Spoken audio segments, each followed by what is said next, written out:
Hi guys, this is Sai Kumar Kurtivada. In this video, we will cover CSS borders and margin. So let me explain you what we'll cover in this video. Let me go into the another slide. So here I'll cover the border in CSS. Let's understand what is a border.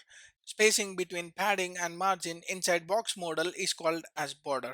And we cover individual properties of this border and how to apply them, and also we learn about shorthands of this border.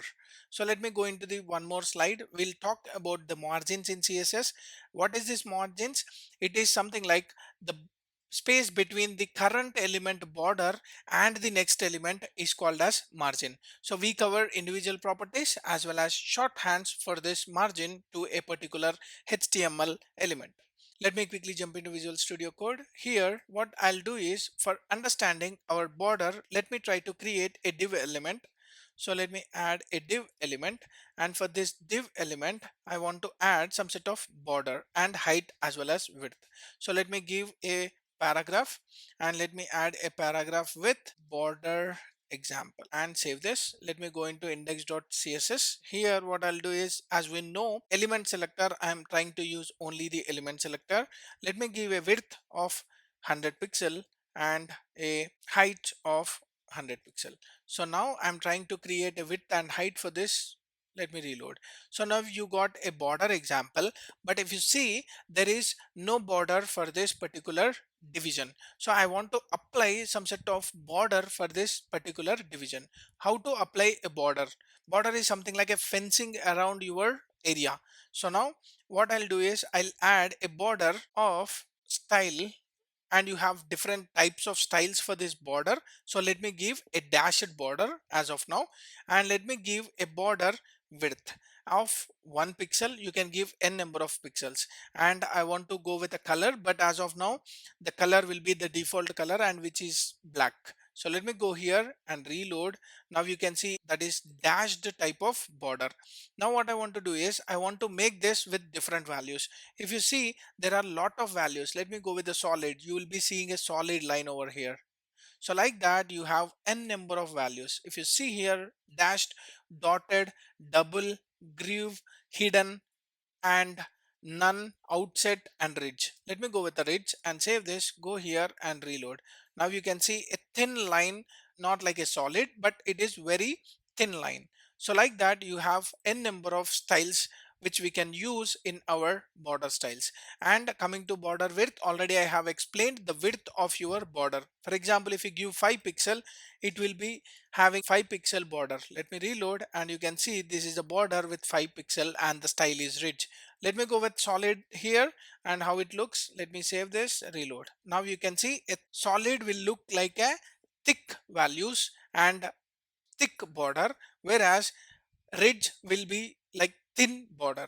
So let me go with the dotted. We saw dashed, so now let me go with dotted. So you can see the dots around your content. So like this, we can create a border style, border width, and there is something called as border radius, or let me go with a color. So you can apply a color for this particular border. So let me go with the red and save this. Go here and reload. You can see a red border around that content. So that's how you can apply your border for your particular elements, HTML elements.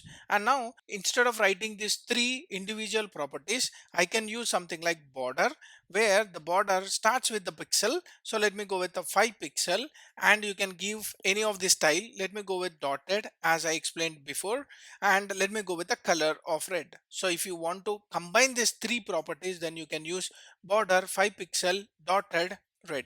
Let me go here and just reload. Now you can see the same output. So that's how you can use a shorthand for your border.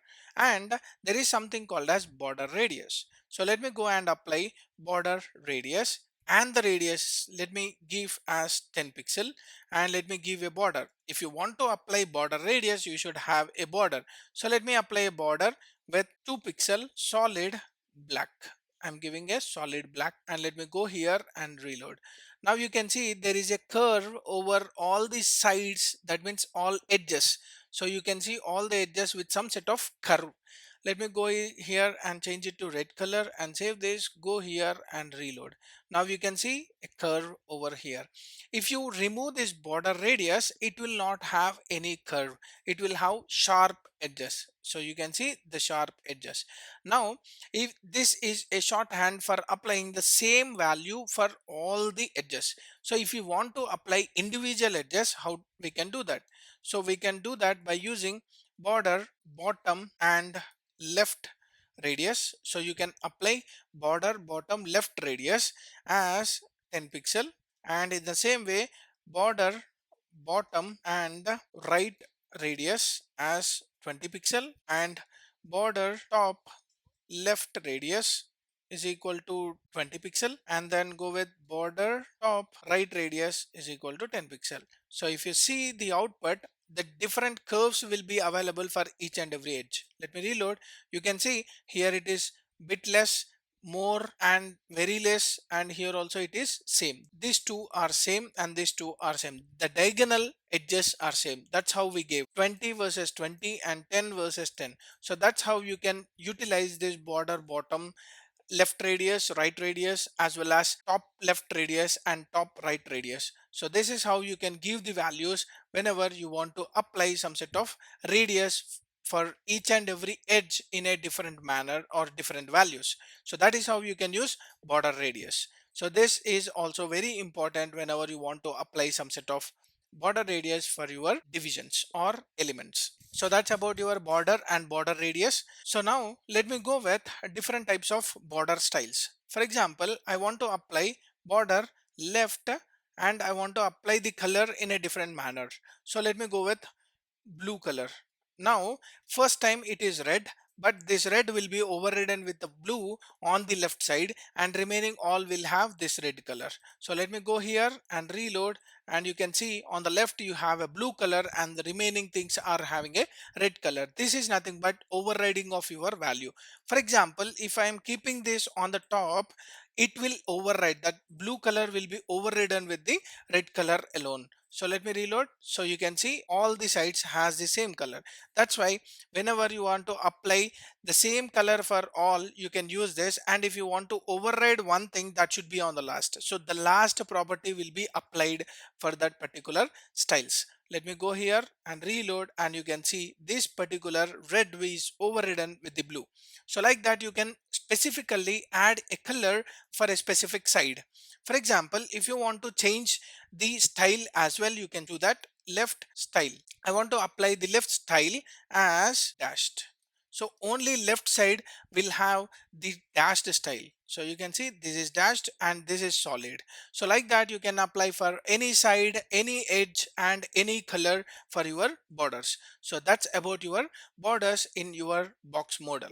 So now what we'll do is we'll try to apply the margins for our heading tags. So let me go here and try to add margins for our heading. So we have H1. Already we discussed about padding in my previous video. Please watch that for better understanding. Now what I'll do is I'll apply some set of margin with margin left as 10 pixel, and let me write this on the top so that the visibility will be clear, right?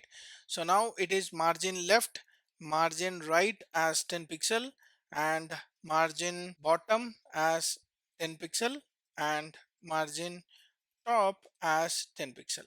So now all the sides I'm applying as 10 pixel. Let me go here and inspect this. Let me go into the console and reload.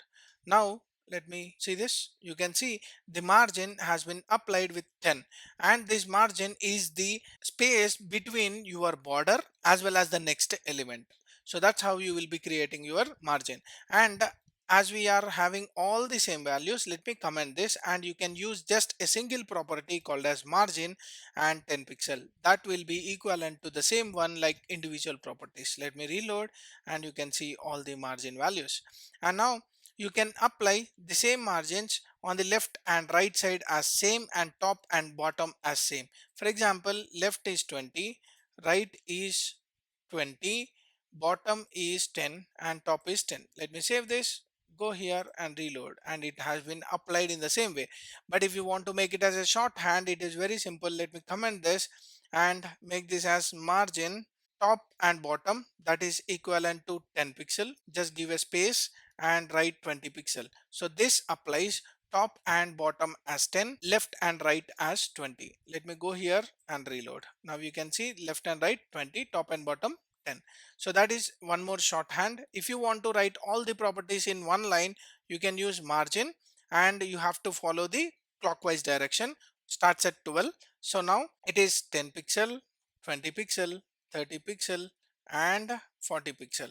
So this is how you can give all different directions with different values. So this is equivalent to top, this is equivalent to right, bottom and left. Let me go here and reload. You can see 10, 20, 30, 40. So that is how you can apply your margins for your elements with a shorthand and with the individual properties. This gives you a brief understanding of your borders and margins, and hope you like my explanation. If you like my video, like, share, subscribe to my channel for more updates. Signing off. Thank you.